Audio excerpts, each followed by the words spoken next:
Hey, deep divers.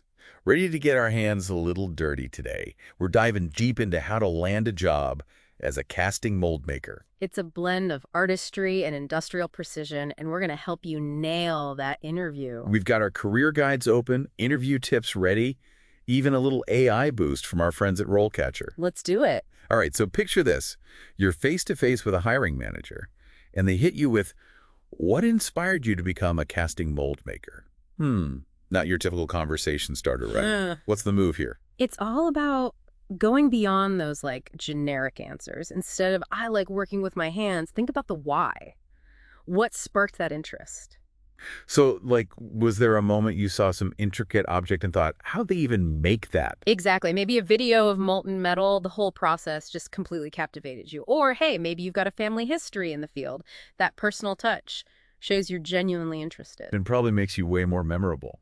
Now, I'm betting they'll want to know you're not just inspired, but you've got the skills to back it up. What kind of question digs into that? They might ask about the key skills for the role. That's your chance to really showcase your technical knowledge.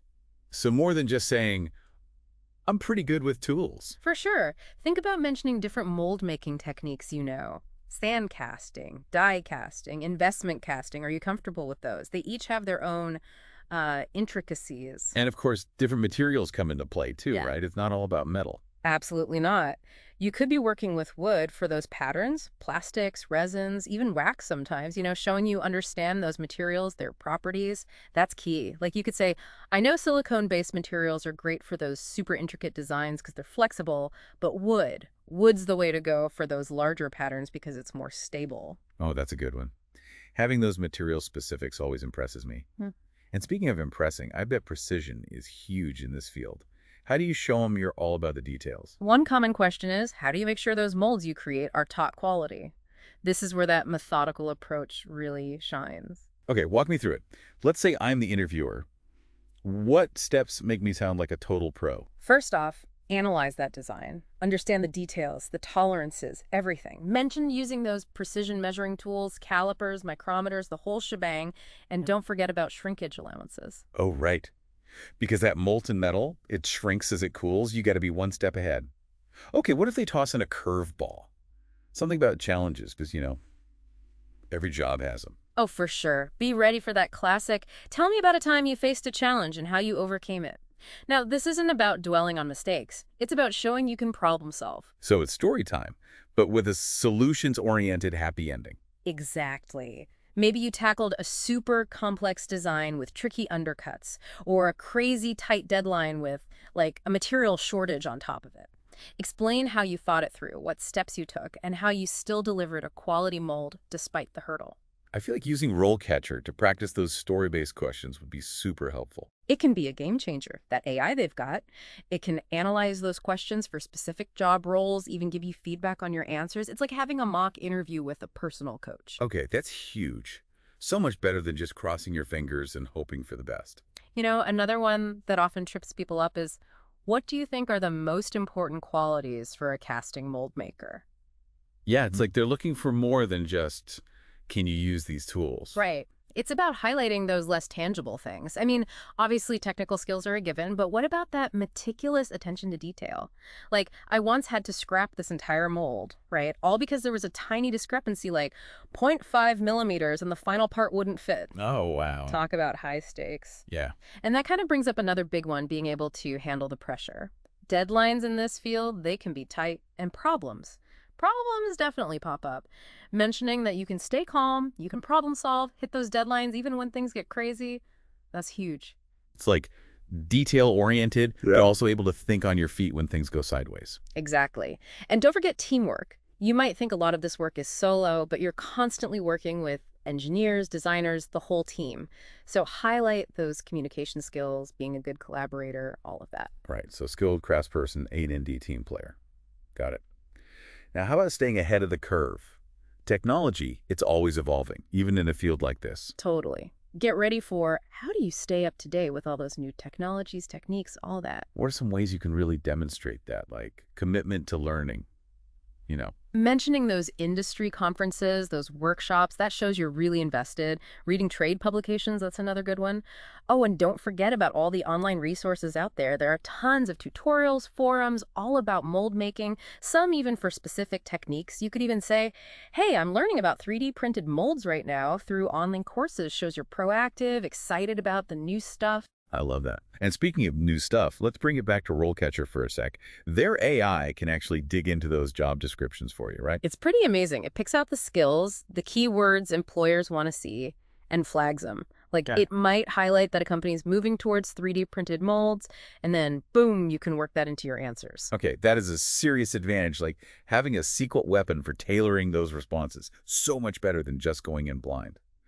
Okay, back to those interview questions. One that always feels kind of big. Where do you see yourself in 5 years?